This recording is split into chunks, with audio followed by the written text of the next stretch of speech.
പുറത്തുള്ള ഒരു കരക്കമ്പിയാണ് ഞാൻ പറയുന്നത്. ഓർമ്മിപ്പിക്കല്ലേ പൊന്നെ. അഭിഷേക് ഗേ ആയതുകൊണ്ട് തന്നെ ജാൻമണിനെ കല്യാണം കഴിക്കാൻ പറ്റില്ല. നിനക്ക് അമ്മ മെങ്ങന്മാരൊന്നുമില്ലടാ. അങ്ങനെ ആയതുകൊണ്ട് തന്നെ ജാൻമണിക്ക് അഭിഷേകിനോട് നല്ല താല്പര്യമുണ്ട്. അവരങ്ങനെയും പറഞ്ഞു. എല്ലാരും വിളിച്ചു. ഒരു അത് എങ്ങനെയാണ് ഇവൻ സമനില തെറ്റി ചെയ്യുന്ന ഈ ഇടയായിട്ട് ഇതിന്റെ സ്ഥിരം പരിപാടിയാ. ഇവനൊക്കെ ജനിച്ചതിന് ഇനി വേണ്ടിയാണെന്ന് തോന്നുന്നു. ഞാൻ ഒരു അടിയാണ് പ്രതീക്ഷിച്ചത്, പക്ഷെ അയ്യോ എനിക്ക് ഒരു കുഴപ്പമൊന്നുമില്ല. നമുക്കിട്ടെന്ന് വെച്ചല്ലേ എന്റെ പോലെയുടെ സാധനം സഹിക്കാൻ പറ്റുന്ന ആളുണ്ടെങ്കിലും നീ എന്ത് തേങ്ങയാണ് പറയുന്നേ? എനിക്കൊന്നും മനസ്സിലാവുന്നില്ലല്ലോ. അയക്കെന്തറ പ്രാന്താണ്. അയ്യോ പൊന്നു മോനെ, പ്രാന്ത് എന്ന് പറഞ്ഞ ഈ സൂക്കേടിനെ കുറച്ച് കാണരുത്. അതൊക്കെ എനിക്ക് അറിയത്തില്ല. ആൾക്കാർ എന്താ വിചാരിക്കുന്നത്? എനിക്ക് താല്പര്യം ഉണ്ടെങ്കിൽ ആയിക്കോട്ടെ, പ്രശ്നമില്ല.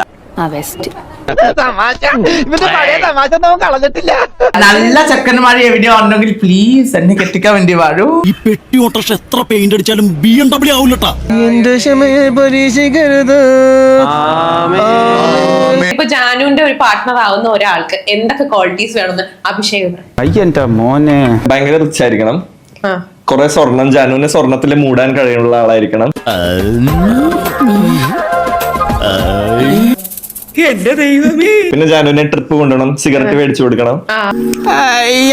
ഏതാ നിന്റെ രാജ്യം? കോഴിക്കോട് കുതിരവട്ടമല്ലല്ലോ. ബാക്കി കാര്യങ്ങൾ പോസിറ്റീവ് പറയാം. മര്യാദയ്ക്ക് സംസാരിച്ച ചവിട്ടേണ്ട. എന്തിനോ വേണ്ടി തിളക്കുന്ന സാമ്പാർ. സ്വർണ്ണം ഇമ്പോർട്ടന്റ് ആണ്, അത് കഴിഞ്ഞിട്ട് നമുക്ക് സെക്കൻഡറി ഉള്ളൂ. ബാക്കി കാര്യങ്ങൾ പിന്നെ അഡ്ജസ്റ്റ് ചെയ്ത് കൊള്ളാം. ഞാൻ കുറച്ച് ഓവറായില്ലേ? പക്ഷെ ബെഡ്റൂമിൽ കേട്ടില്ല അല്ലേ? അതൊക്കെ ഞാൻ കേട്ടിട്ട് കൊള്ളാം. ആൾക്കൊറ്റയ്ക്ക് കിടന്നിറങ്ങണം. എന്നെ കഷ്ടല്ലേ, കോമൺ സെൻസ് ഇല്ലാത്തതിന്റെ കുഴപ്പേ. എന്റെ ഡ്രീം ഒരു എക്ദം ഫോറിനർ ഹസ്ബൻഡ്, തല മുട്ടടിച്ചിട്ട്. ഇതൊക്കെ ഞങ്ങളോട് പറഞ്ഞ എന്തിനാണ്? ഫോറിനേഴ്സ് ഹെയർ ഒന്നും ഇല്ല, ഭയങ്കര ജിമ്മൻ, ഒരു വൈറ്റ് ഒരു കയറുണ്ടായിരുന്നെങ്കിൽ ഞാൻ ഇപ്പൊ തന്നെ കെട്ടുന്നെങ്കിൽ ചത്തേനെ. ഇതിനൊക്കെ എന്താ വേണ്ടെന്നറിയോ? അവന്റെ മുഖം ഇങ്ങോട്ട് പിടിച്ചിട്ട് തേക്കാത്ത ചുമരുമ്പോ അങ്ങോട്ടും ഇങ്ങോട്ടും ഇട്ടങ്ങോട്ട് ഒരിക്കാം. മൊട്ടടിപ്പിക്കണ്ട, അങ്ങനെ തന്നെ മതി. അഡ്ജസ്റ്റ് ചെയ്ത് കൊള്ളാം. ലൈറ്റ് ഓഫ് ആക്കിയിട്ട് പിന്നെ അറിയില്ലല്ലോ. അയ്യേ വൃത്തികെട്ടവൻ.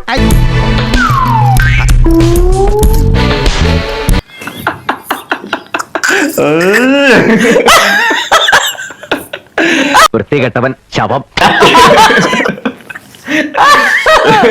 മക്കളെ, നിന്റെ ഒരു ഫോട്ടോ എനിക്ക് കിട്ടൂടാ, ഫ്രെയിം ചെയ്ത് വീട്ടിൽ കെട്ടിത്തൂക്കാനാ. ആരെങ്കിലും ഒരാൾ മനസ്സിലേക്ക് വന്നു കഴിഞ്ഞാൽ അയാളായിരിക്കണം, ചിലപ്പോ അയാൾ തന്നെ ആയിരിക്കും എന്നുള്ളതാണ് എനിക്ക് തോന്നിയിട്ടുള്ളത്.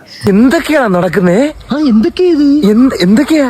ഇപ്പൊ ഞാൻ ചോദിക്കട്ടെ, കമ്മ്യൂണിറ്റീനെ ഇപ്പോഴും സമൂഹം അംഗീകരിച്ചിട്ടുണ്ടോ?